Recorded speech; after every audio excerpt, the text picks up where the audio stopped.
Well, now you're talking about, people who have a lot of pressure on them. Now you just put it on me. No, I was kidding.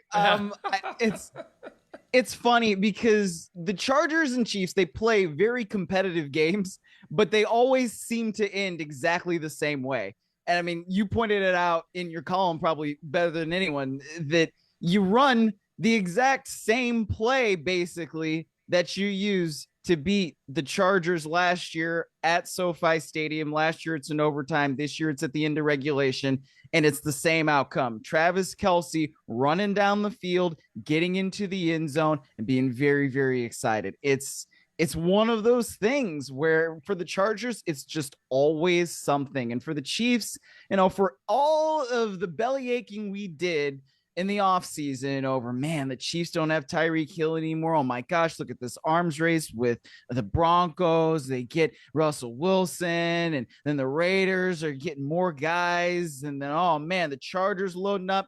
Where are we? The AFC West is pretty much over by Thanksgiving. Same as it ever was. And I'll tell you the one thing about that game, Miles, and what really interests me is how no matter what you do to Kansas City, you cannot put a stake through their heart. You can't do it. And when I talked to Kelce after the game, one of the things that really interested me, I said to him, hey, with all these new receivers you have this year, you got 5 new guys, in your offense that you're trying to get up to speed. I said, what, in your opinion, first half of the season or so, what's been the key? And he goes, Patrick Mahomes. He's not going to let us fail. And I think once you get a guy like that on your team, in your organization, it seeps into everything. Mm-hmm. The Patrick Mahomes ethos. Hey, listen, we got all these new guys. Okay, I'm going to bring them to Texas for 2 weeks in the off season, and we're going to do everything together, okay? We get to training camp. I am going to take them all under my wing. Every day we're going to spend an hour longer than everybody else just studying, making sure we're on our P's and Q's, blah, blah, blah, blah, blah. And I find right now, every year, Miles, isn't it the last 2 or 3 years, every year since Mahomes won that MVP 3 years ago, don't you think that every year we're saying, okay, Mahomes is good, but hey, Josh Allen is really good, and wow, Lamar Jackson, he's good, and all these guys. I don't know. The more I watch football, the more I want a guy who doesn't subject himself to a lot of punishment, and he doesn't, is very mobile, which he is accurate, which he is, and just has that winner's ethos about him. The more I watch Patrick Mahomes, the more I say he's the best player in football. I'm not even sure it's that close. I agree with you, man. I really do. And one of the things that just sticks with me from being in those press conferences last night is when Patrick Mahomes was asked, what was the feeling going into the huddle? Because this as a sports writer, right? We always like to capture that, oh, Patrick Mahomes had the look in his eye or whatever it happens to be, right? But for Mahomes, he said there wasn't really any of that. It was just, okay, we got in the huddle and we're like, all right, let's go do it. We know how to do this. We've been in these situations before. We've practiced these situations. We run through this kind of thing all the time in training camp during the practice week so that we know when we're down by 4 and we've got 2 minutes or less in the game, how do we do this? And so it doesn't matter if you've got young guys in there, inexperienced guys in there. It doesn't, as long as Travis Kelce is in there and he's one-on-one, that's the guy that Patrick Mahomes is going to go to. And I love it because I also am a kid from the suburbs of Cleveland. So anytime he does something good, I feel like it's doing something for me too. But it's just one of those things where you've got Kansas City in the way that they play. And I think you're right.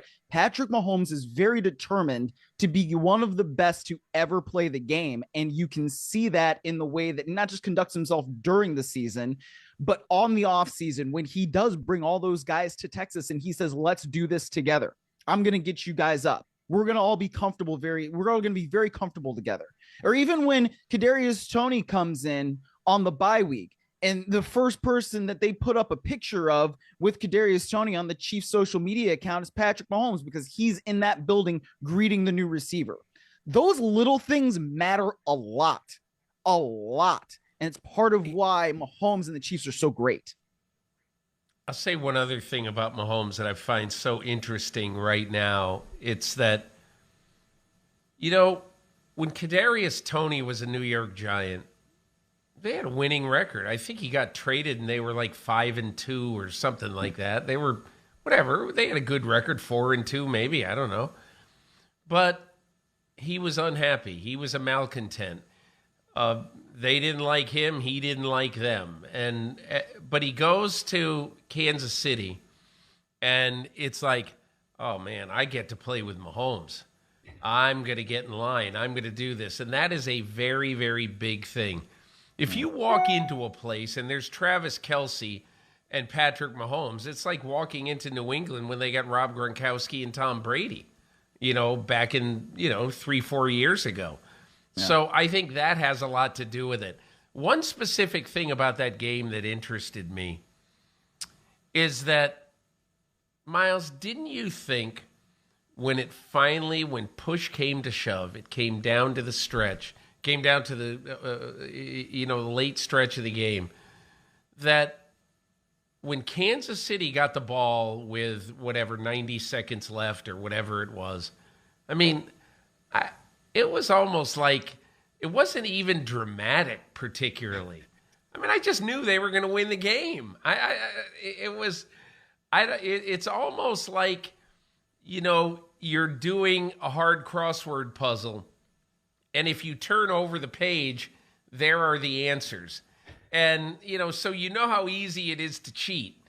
And that at any point you could turn over the page. Well, when I'm watching that game last night, or as we record this on Monday afternoon, I'm just thinking to myself, I know what's going to happen. It almost like ruins the suspense. But what are you sitting there in the stadium thinking at that point? I don't know. I thought that at a certain point you think, well, the Chargers have got to get one, right? And it's not that I didn't think that the Chiefs could go down the field and score. Of course they can. But, Khalil Mack is over there now. He's supposed to be better. He's supposed to make them better. And, you just think, well, maybe Mahomes will make a mistake. Maybe the fact that a lot of guys are missing is going to really affect them. Juju Smith-Schuster wasn't there. And, Kadarius Toney had gone out by that point with the hamstring tightness. And Clyde Edwards-Helaire suffered a high ankle sprain. So you're thinking, okay, maybe some of that inexperience is actually going to affect them at a certain point. But the answer is, of course not. Because I think they got the ball left with something about 1 minute, 46 seconds. They scored and there was 31 seconds still left on the clock. They left perhaps too much time for Justin Herbert. You'd think if you got 31 seconds and multiple timeouts and you're starting at your own 25-yard line, the kind of arm he has and the kind of weapons that he has. I know that Mike Williams had been gone by that time, but he's still got Keenan Allen out there. Palmer's a good receiver. You can get the ball down the field. It just didn't happen. When push comes to shove, the Chiefs know how to execute in those most critical moments. And while Justin Herbert did convert 3rd and 18 and he got the ball into the end zone as pressure was coming into his face, when it came down to it at the end of the game, he didn't make the plays. Hi, I'm Mike Tirico, and thanks for watching. Make sure to hit subscribe for the latest news and highlights from NBC Sports.